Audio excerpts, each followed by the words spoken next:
இப்போ தான் நம்ம சேனலுக்கு நீங்கள் முதல் முறையாக வரீங்கன்னா தயவுசெய்து கீழே இருக்கிற ரெட் கலர் சப்ஸ்கிரைப் பட்டன் அழுத்தி சப்ஸ்கிரைப் பண்ணிக்கோங்க. கூடவே அந்த பெல் பட்டன் அழுத்தி ஆள்னு கொடுத்துக்கோங்க. அப்போ தான் நம்ம போடுற வீடியோ உங்களுக்கு தினமும் கிடைக்கும். சரி வாங்க இப்போ நம்ம வீடியோக்குள்ளே போகலாம். விருதுநகர் மாவட்டம் காரியாப்பட்டி அருகே இருக்கக்கூடிய திருமால் புதுப்பட்டியை சேர்ந்தவர் அமல்ராஜ். இவருக்கும் சுஸ்மிதா என்கின்ற பெண்ணுக்கும் இடையே கடந்த சில மாதங்களுக்கு முன்பு திருமணம் நடைபெற்றுள்ளது. மேலும் இவர்களுக்கு 11 மாதத்தில் ஒரு கைக்குழந்தையும் இருக்கின்றது. இப்படிப்பட்ட நிலைமையில்தான் கடந்த 5ஆம் தேதி அன்று சுஸ்மிதா கண் வலி என்று சொல்லிவிட்டு மருத்துவமனைக்கு சென்றுள்ளார். திரும்பி வந்து பார்த்தபோது குழந்தை உயிரிழந்து கிடந்துள்ளது. இதனை கண்டு அதிர்ச்சி அடைந்த சுஸ்மிதா கதறி அழுதார். மேலும் தன்னுடைய குழந்தையை கணவர் அமல்ராஜ் தான் கொலை செய்தார் என்றும் காவல் நிலையத்தில் புகார் அளித்தார். இதனை அடுத்து வழக்கு பதிவு செய்த காவல்துறையினர் தீவிரமான விசாரணையில் ஈடுபட்டனர். அதில் சுஸ்மிதா பள்ளியில் படித்து கொண்டிருக்கும் போதே அமல்ராஜுடன் பழக்கம் ஏற்பட்டுள்ளது.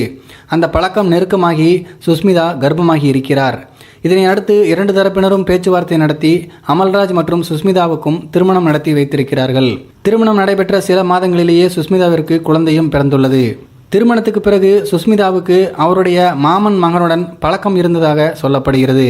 இது அமல்ராஜுக்கு சந்தேகத்தை ஏற்படுத்தவே அவருக்கு பிறந்த குழந்தை தன்னுடைய குழந்தை இல்லை என கூறி அவர் வெறுப்பில் இருந்துள்ளார். இவரை தொடர்ந்து அமல்ராஜுடைய பெற்றோரும் அந்த குழந்தை மீது வெறுப்பில்தான் இருந்திருக்கிறார்கள். இதெல்லாம் போலீசாருடைய விசாரணையில் தெரிய வந்தது. அதன் பிறகு அமல்ராஜ் தான் குற்றவாளி என்று போலீசார் முடிவுக்கு வருகின்ற நேரத்தில் திடீரென போலீசாருடைய சந்தேகம் சுஸ்மிதா பக்கம் எழுந்தது. 11 மாத குழந்தையை வீட்டில் தனியாக விட்டுவிட்டு எதற்காக மருத்துவமனைக்கு சென்றீர்கள் என்று போலீசார் அவரிடம் கேள்வி எழுப்பினார்கள். அதற்கு முன்னுக்கு பின் முரணாக பதிலளித்த சுஸ்மிதாவிடம் போலீசார் கிடுக்குப்பிடி விசாரணை நடத்தினார்கள். இதற்கு பிறகுதான் உண்மை வெளிச்சத்துக்கு வந்தது.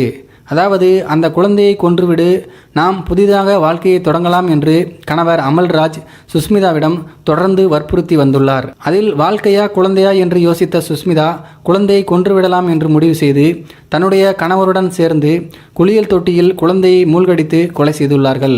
அதன் பிறகு தன் மீது சந்தேகம் வரக்கூடாது என்பதற்காக அந்த பெண் மருத்துவமனைக்கு சென்றிருக்கிறார். சுஸ்மிதாவின் இந்த வாக்குமூலத்தை கேட்டு போலீசாரே அதிர்ந்து போய்விட்டார்களாம். அமல்ராஜ், சுஸ்மிதாவின் தந்தை சூசை மாணிக்கம், அமல்ராஜுடைய தந்தை மரிய லூகாஸ், தாய் விமலா ஆகியோரை போலீசார் கைது செய்திருக்கிறார்கள்.